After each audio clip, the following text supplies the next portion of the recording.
Assalamualaikum warahmatullahi wabarakatuh. Perkenalkan, nama saya Anissa Sabila Solihah dengan NIM 220900000039. Di sini saya akan membahas tentang permasalahan project citizen yang berjudul tentang munculnya sopan santun di era zaman sekarang. Untuk memenuhi mata kuliah kewarganegaraan dengan dosen pengampu Bapak Riko Surya Pradana SPD MPC. Dari hasil wawancara, berikut merupakan pertanyaan dan juga jawabannya. Yang pertama, apa pendapat Anda tentang sopan santun anak di era zaman sekarang? Sopan santun anak di era zaman sekarang itu kurang karena kebanyakan anak sekarang itu hidupnya individualisme. Dia asik dengan gadget dan juga dengan dunianya sendiri.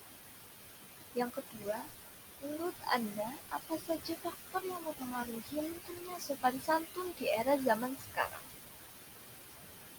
Karena pengaruh gadget, kurangnya peduli dalam hal bermasyarakat. Jarang anak zaman sekarang bermain dengan anak sebayanya. Zaman dahulu, jika anak dinasihati itu mendengarkan dan diam. Sedangkan sekarang, kebanyakan anak membantah orang tuanya. Yang ketiga, bagaimana cara agar anak dapat menjaga sopan santun tersebut agar tidak luntur? Dengan memperkuat agamanya, cara didikan orang tua kepada anaknya, lingkungan yang mendukung untuk menjaga sopan santun agar tetap terjaga. Identifikasi masalah.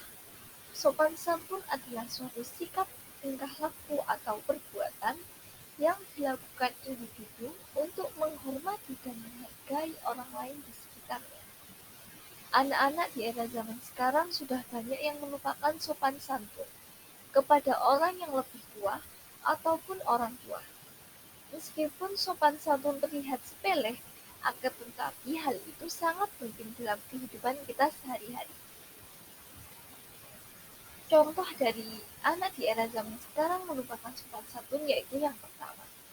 Jika dinasihati, seringkali anak zaman sekarang membantah ataupun mengabaikan orang tuanya.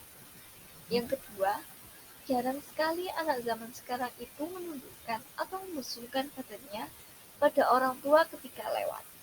Yang ketiga, terkadang anak di era zaman sekarang lupa bagaimana bicara kepada orang tua itu seharusnya menggunakan bahasa yang lebih halus dan juga bahasa yang sopan. Jangan disamakan ketika berbicara dengan teman.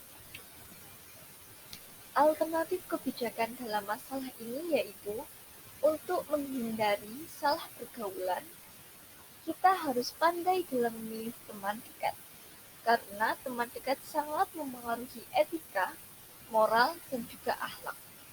Dan kepribadian manusia akan terpengaruhi dari pengalaman pergaulan itu sendiri. Juga ketika manusia hidup dalam lingkungan yang kurang baik, maka timbul kepribadian yang kurang baik pula. Peran orang tua sangat penting dalam membentuk karakteristik seseorang. Orang tua harus mengajarkan dan juga memberi contoh kepada anaknya sejak dini bagaimana bersikap yang baik dengan orang yang lebih tua dan juga pada orang tuanya sendiri. Usulan kebijakan. Yang pertama, mengedukasi kepada anak sejak dini sopan santun kepada orang yang lebih tua atau orang tua itu bagaimana. Yang kedua, mencontohkan kepada anak-anak sejak dini bagaimana bersikap pada orang yang lebih tua ataupun orang tua. Yang ketiga, penyuluhan bagaimana dampaknya ketika kita dapat bersikap sopan santun kepada yang lebih tua dan orang tua kita sendiri. Sebelum presentasi ditutup, ada quote yang menarik. Pendidikan setinggi mungkin tidak akan mampu memberi sikap sopan santun dan juga etika seseorang. Oleh sebab itu, mari kita jaga sopan santun dan juga etika kita sebaik mungkin. Mohon sekian dari saya. Mohon maaf jika ada salah kata. Wassalamualaikum warahmatullahi wabarakatuh.